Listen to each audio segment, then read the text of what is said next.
Hi there! You probably know what I mean when I tell you that design is both the easiest thing in the world and the most difficult, impossible activity in existence. Everyone can do it, but no one can do it perfectly. Why is that? Well, for starters, design deals with so-called wicked problems. Unlike well-structured problems, which have a clear goal that can be worked towards, wicked problems are impossible to solve definitively. There are often contradicting or changing requirements, an infinite amount of solutions, and every problem is essentially unique. Because of that, we can't use logical techniques to solve them. Designers need to use creativity and sort of feel their way to a solution. But we can't do that on our own. Designers, and really every human being, suffer from something called professional deformation. We view the world through a narrow lens. Philosopher Abraham Maslow explained this using a hammer. If the only tool you have is a hammer, it's tempting to treat everything as if it were a nail. The way we view and try to solve a problem is based on the mental models in our head and the tools we know how to use. And this doesn't just happen for yourself either. Conway's law states that whenever people design something together, the result will be influenced by the way they communicate to each other. So to summarize, we all have our biases, and those inevitably get fed into the end solution. And so we need to go out and do research, leave our own bubble of knowledge and learn as much as possible about the problem we're trying to solve. We go out and interview people, observe users, and immerse ourselves in unfamiliar settings.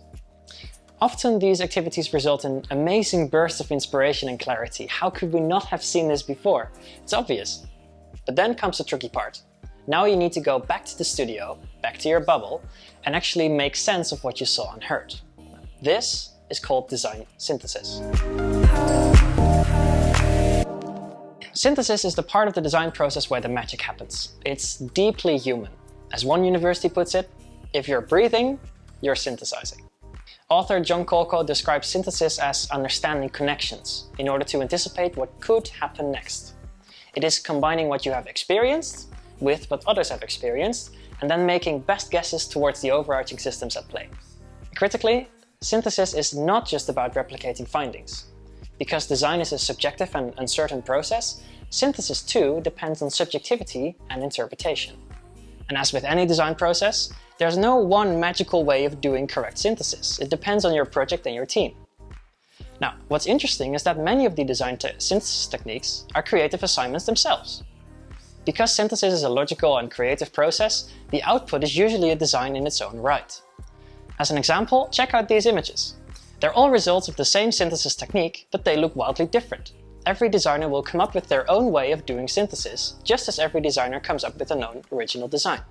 So, in order to set up a good synthesis session, you'll need the same things as during a creative brainstorm. People. Get everyone on the project involved. Material. You need places to draw and stuff to draw with. Whiteboards, paper, post-its and markers. You will also need your collected research available in some form. Space and time. Just like with brainstorms, you can't force synthesis sessions, so be sure there's plenty of time and space to comfortably empty your brains. On a related note, snacks keeps the brain fueled and the mouth smiling. Now, there are roughly 3 different gaps between your cold empirical data and your inspiring design innovation. And each of these gaps has different techniques available that can be used to bridge it.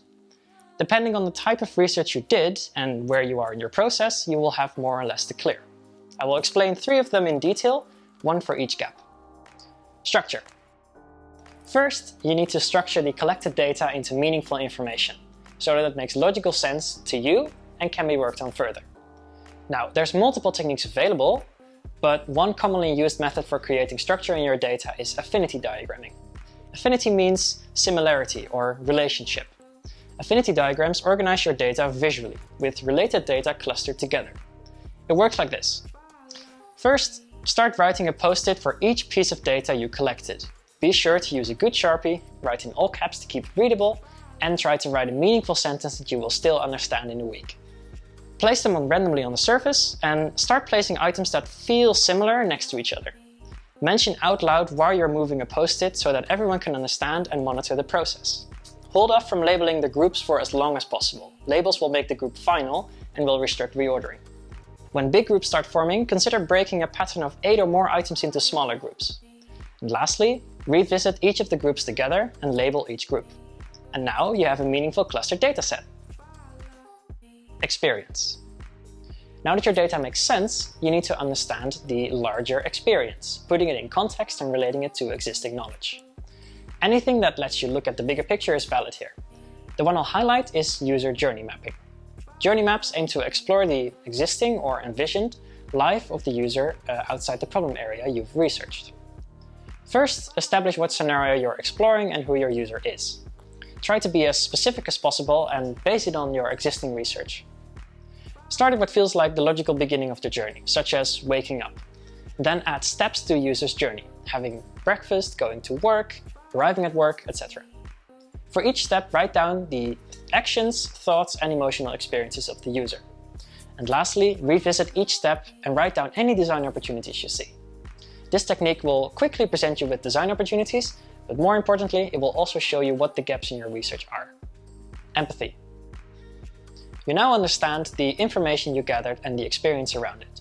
Lastly, you need to empathize with it all, by relating it to your own experiences and understanding it not just logically, but feeling it too. There's a lot of techniques available, so be sure to explore this list. One that helped me greatly is empathy mapping. Empathy maps explore everything you know about your user and their surroundings. First, write down your user in the center of your empathy map. Again, it helps to be specific here. Then create 4 different quadrants: sees, hears, feels, and says. Individually, digest the research and create post-its for each of the quadrants. Don't go one by one, but think about all the quadrants together as they're all related. Move through the board together, cluster and label similar post-its, and then discuss the things that stood out. Using this technique, you will sync up everyone's understanding of the user and the drives for their behavior. Pitfalls. And that's a quick look at synthesis techniques. Lastly, I want to highlight some pitfalls we ran into with our team, so that you don't have to. Be very mindful of assumptions you and your group made and will keep making. Professional deformation and Conway's law are at play in all parts of the process, and that includes synthesis. You have to be careful to not let your assumptions sneak into your sense-making process. Similarly, be aware of recorder bias. The person writing the sticky notes during group discussions actually has a powerful role. So make sure that they record points with as little interpretation as possible and have them ask for confirmation too. Lastly, try and use multiple techniques to look at your data from different angles. This will keep you from discussing the same insights for weeks and show you gaps in your research you wouldn't have found otherwise. And that's it. If you have any questions or feedback, I'd love to hear from you on Twitter or LinkedIn. Thanks for watching.